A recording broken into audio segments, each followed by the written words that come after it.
Good morning student. जैसा कि कल हम टॉपिक कर रहे थे एजुकेशन एंड इकोनॉमी, तो उसके अंदर हम आर्थिक विकास के जो निर्धारित तत्व हैं उनके बारे में डिस्कस कर रहे थे। हमने 4 से 5 जो एलिमेंट्स हैं उनके बारे में डिस्कस किया। तो नेक्स्ट जो हमारा एलिमेंट है वो है भ्रष्टाचार से मुक्ति। मीन्स भ्रष्टाचार भी कहीं ना कहीं अगर देखा जाए तो आर्थिक विकास के मार्ग में एक बहुत बड़ी बाधा है, बहुत बैरियर है, बहुत बड़ी जो है एक प्रॉब्लम है, समस्या है। प्रोफेसर गुनुल महोदय ने इसके बारे में कहा है कि अल्प विकसित देश के आर्थिक विकास के लिए भ्रष्टाचार से मुक्ति बहुत ही जरूरी है। यानी कि जिस देश को विकास करना है तो उसके लिए भ्रष्टाचार से मुक्ति बहुत ही क्या है, आवश्यक है। क्योंकि भ्रष्टाचार से उसको तभी मुक्ति मिल सकती है जब वो देश शिक्षित हो और कहीं ना कहीं वहां के नागरिक रिस्पॉन्सिबल हो और अपने देश से उनको अटैचमेंट हो, लगाव हो। इसके साथ साथ भ्रष्टाचार कहीं ना कहीं एजुकेशन से भी जो है दूर किया जा सकता है। क्योंकि जब एक व्यक्ति पढ़ लिख लेता है, हर तरीके से वो शिक्षित हो जाता है, तो कहीं ना कहीं वो फिर भ्रष्टाचार को खत्म कर और अपने देश के विकास में अपनी जो है भूमिका निभाता है। नेक्स्ट है बच्चे, आर्थिक विकास के लिए शिक्षा। Means education for economy development. देखिए, आर्थिक विकास के लिए शिक्षा कैसे है, इसमें पहला पॉइंट हम करेंगे कि शिक्षा आर्थिक विकास करने में किस तरीके से सहायक है, कैसे हेल्प करता है कि एजुकेशन जो है वो इकोनॉमी जिसके माध्यम से डेवलप होता है, यहां पे हम डिस्कस करते हैं। देखिए, शिक्षा एक निवेश है। मीन्स अगर देखा जाए तो एजुकेशन अपने आप में एक इन्वेस्टमेंट है। क्योंकि एक टाइम था कि हम सोचते थे कि एजुकेशन ले लेना केवल और केवल ये माना जाता था कि ये व्यक्ति शिक्षित है, ऐसा माना जाता था। लेकिन अब एजुकेशन के मायने क्या हो गए हैं, बदल गए हैं। ये भी समझा जाता था बस इसने एजुकेशन लिया है, चलो कोई बात नहीं, व्यर्थ है। लेकिन आज जो एजुकेशन में हम बदलाव देखते हैं वो बहुत बड़े लेवल पर आज बदलाव आ गया है एजुकेशन के अंदर। क्योंकि एजुकेशन से कहीं ना कहीं नई नई तकनीकों के बारे में हमें नॉलेज मिलती है, नए नए आविष्कार, नए नए प्रयोग हो रहे हैं, एक्सपेरिमेंट हो रहे हैं। तो ये सारी चीज़ें कहीं ना कहीं शिक्षा के अंदर के भाव को दिखाती है। और अगर देखा जाए तो विश्व के सभी जो विकसित देश हैं उसमें एजुकेशन पे बहुत ही धन इन्वेस्ट किया जाता है। यानी कि जो विकसित देश हैं खासकर एजुकेशन पे ही विकसित देशों में धन का व्यय किया जाता है, धन खर्च किया जाता है। तो इसमें कोई दो राय नहीं है, कोई डाउट नहीं है कि शिक्षा एक निवेश का कार्य करती है। उसके बाद नेक्स्ट पॉइंट है, शिक्षा एक उत्पादक तत्व है। इट मीन्स अगर देखा जाए तो ये कहीं ना शिक्षा हमारे लिए प्रोडक्शन यानी कि एक प्रोडक्टिविटी का भी कार्य कर रही है। देखिए, अगर देखा जाए तो जो व्यक्ति जितना शिक्षित होता है, पढ़ लिख कर जब वो कहीं ना कहीं सफलता हासिल करता है तो वो अपने आप में अपना जीवन स्तर तो ऊंचा उठाता ही है, लेकिन और भी बहुत से व्यक्ति उससे क्या लेते हैं, मोटिवेशन यानी कि प्रेरणा लेते हैं। साथ के साथ वो कहीं ना कहीं हर क्षेत्र में जिस क्षेत्र से जुड़ा है उसको तो हर तरीके से अबाव वो लेके जाता है, ऊपर की ओर लेके जाता है। तो कहीं ना कहीं अगर देखा जाए तो शिक्षा अपने आप में एक उत्पादक तत्व है जिसके माध्यम से हम देखते हैं कि एक व्यक्ति धीरे धीरे अपने आप को ग्रो करता चला जाता है। और यही चीज हमारे आर्थिक विकास का एक महत्वपूर्ण पहलू बनती है। नेक्स्ट है बच्चे, education for high standard of living, यानी कि उच्च जीवन स्तर के लिए शिक्षा। देखिए, जो लोग शिक्षित होंगे तो ऑब्वियसली उनका जीवन स्तर तो ऊंचा ही रहेगा, हायर रहेगा। देखिए, मानवीय पूंजी का विकास और शिक्षा और प्रशिक्षण ये साथ साथ चलते हैं, लेकिन ये तब संभव है, मानव कब विकास करेगा, जब वो एजुकेशन हासिल करेगा।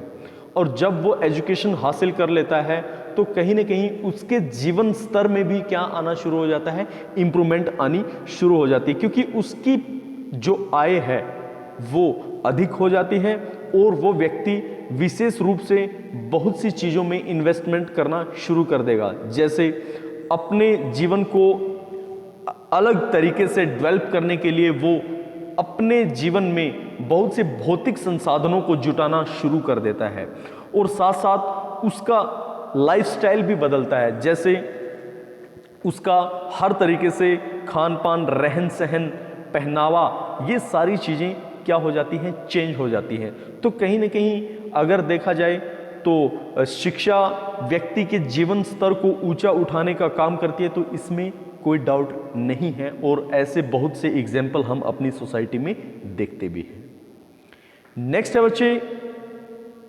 तकनीकी विकास के लिए शिक्षा means education for technical development. देखिए, शिक्षा, विज्ञान और तकनीकी विकास अपने आप में ये साथ साथ चलते हैं, लेकिन ये हमारे जीवन में बहुत ही महत्वपूर्ण भूमिका निभाते हैं, क्योंकि हम देखते हैं निरंतर नए नए रिसर्चेज हो रहे हैं, नए नए आविष्कार हो रहे हैं, नई नई तकनीकें आ रही हैं, जिसका परिणाम क्या हो रहा है कि डे बाय डे बहुत ज़्यादा परिवर्तन हो रहा है, यानी कि इम्प्रूवमेंट भी हो रहा है। और ये कहीं ना कहीं जैसे जैसे तकनीकी विकास हो रहा है, हम कहीं ना कहीं आधुनिकीकरण से भी परिचित हो रहे हैं, हम मॉडर्न भी बन रहे हैं। और इसके साथ साथ तकनीकी विकास से उत्पादन में भी वृद्धि होती है, ठीक है ना। जितना प्रोडक्शन है, जो प्रोडक्टिविटी है, उसमें भी जो कहीं ना कहीं वृद्धि होती है। और इसके साथ साथ नई नई टेक्निक आने से कहीं ना कहीं हर तरीके से हमारा राष्ट्र उन्नति और हमारा समाज भी ऊंचाइयों के पथ पर अग्रसर होता है। साथ साथ अगर देखें तो नई नई तकनीकें आने से बहुत बड़े लेवल पर क्या होता है, सुधार होता है, इंप्रूवमेंट होता है। तो तकनीकी शिक्षा किस लिए जरूरी है? सबसे पहले क्या पॉइंट है? पहला पॉइंट ये कि स्थायी विकास के लिए शिक्षा। देखिए, स्थायी विकास कब संभव है?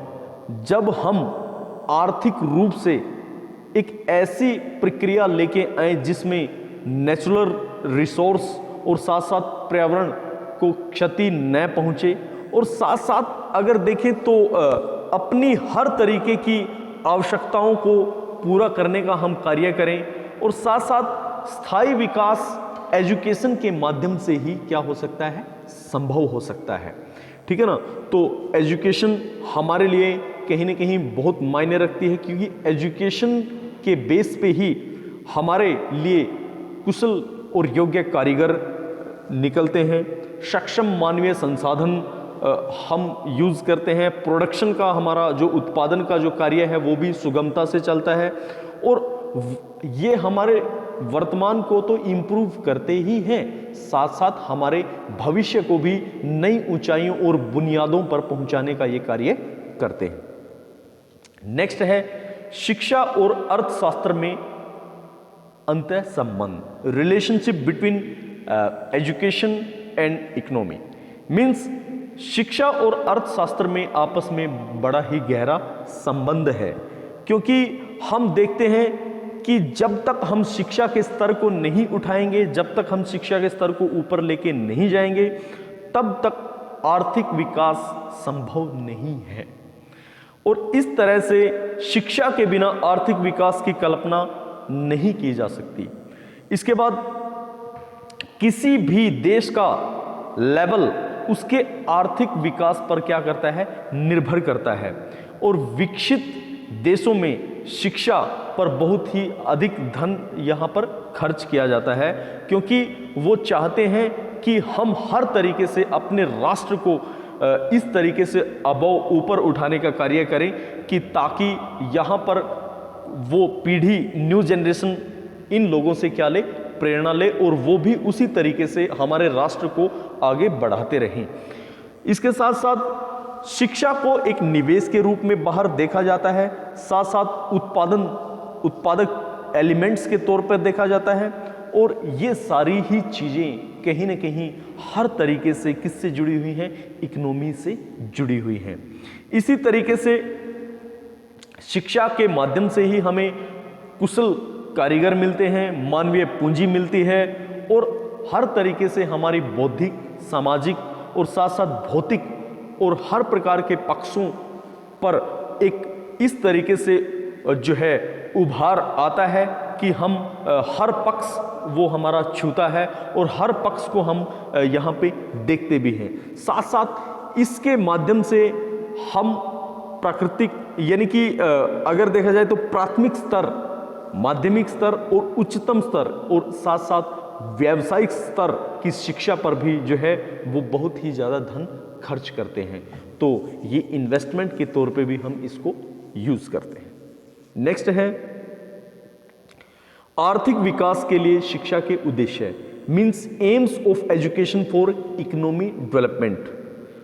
सबसे पहले हम इसके उद्देश्यों में पहला पॉइंट हम पढ़ते हैं कि आर्थिक विकास के लिए शिक्षा के क्या उद्देश्य रहते हैं। पहला है कि एक तो व्यावसायिक उद्देश्य है। अगर देखा जाए तो इसके अंतर्गत शिक्षा का एक आदमी यानी कि शिक्षा एक व्यक्ति को क्या बनाती है, आत्मनिर्भर बनाती है। क्योंकि यदि शिक्षा आत्मनिर्भर नहीं बनाएगी तो व्यक्ति को व्यावसायिक प्रोसेस, प्रक्रिया में दिक्कत आनी शुरू हो जाएगी।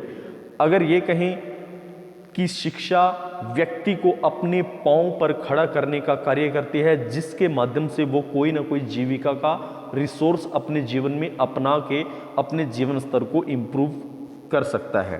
तो ये कहीं ना कहीं व्यावसायिक उद्देश्यों की श्रेणी में आती हैं।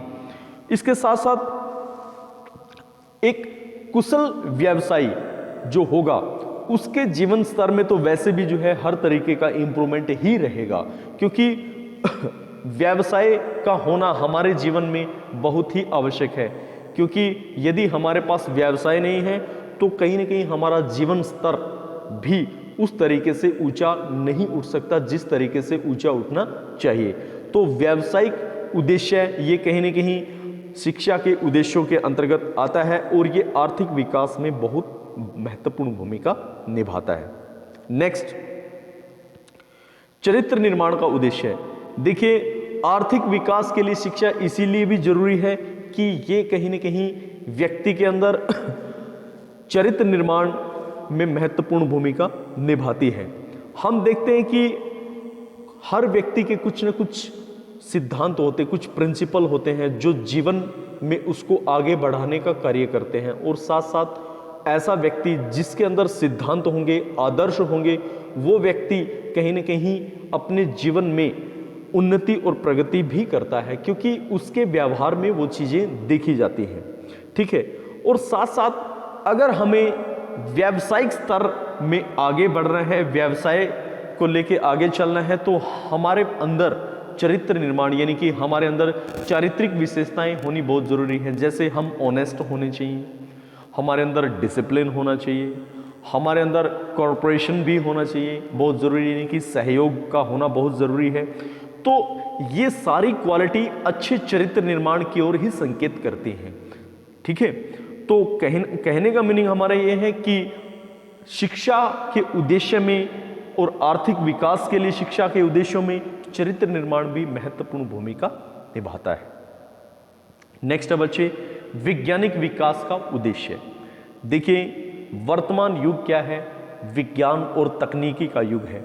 विश्व में कोई भी देश ऐसा नहीं है जो विज्ञान और तकनीकी के बिना अपने आप को या अपने राष्ट्र को उच्चतम शिखर पर लेके जाए, क्योंकि वो ही राष्ट्र उन्नति और प्रगति करता है जहां पे शिक्षा तो होती ही है, साथ साथ तकनीकी और वैज्ञानिक सोच का होना भी बहुत ही आवश्यक है।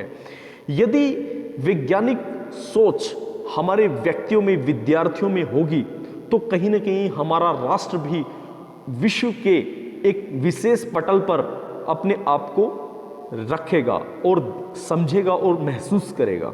साथ साथ अगर देखा जाए तो ये सारी चीज़ें कहीं ना कहीं वैज्ञानिक सोच और हर तरीके की जो है तकनीकें, ये कहीं ना कहीं किसी भी व्यक्ति और राष्ट्र को आगे बढ़ाने में महत्वपूर्ण भूमिका निभाती है। उसके बाद नेक्स्ट पॉइंट है बच्चे, वो है व्यक्तित्व का विकास, यानी कि पर्सनैलिटी डेवलपमेंट। देखिए, शिक्षा के उद्देश्यों में यदि आर्थिक विकास की नज़रिए से, आर्थिक विकास के नज़रिए से हम देखें तो ये व्यक्तित्व का भी विकास करने में सहायक है। एक व्यक्ति जिसके पास अच्छा व्यक्तित्व होता है उसे समाज में आदर और सम्मान प्राप्त होता है। साथ साथ वह आसानी से किसी भी पेशे में सफलता हासिल कर सकता है। और इसके साथ साथ अगर देखा जाए तो व्यक्तित्व का विकास हमारे लिए, मनुष्य के लिए बहुत से आयामों को खोलता है।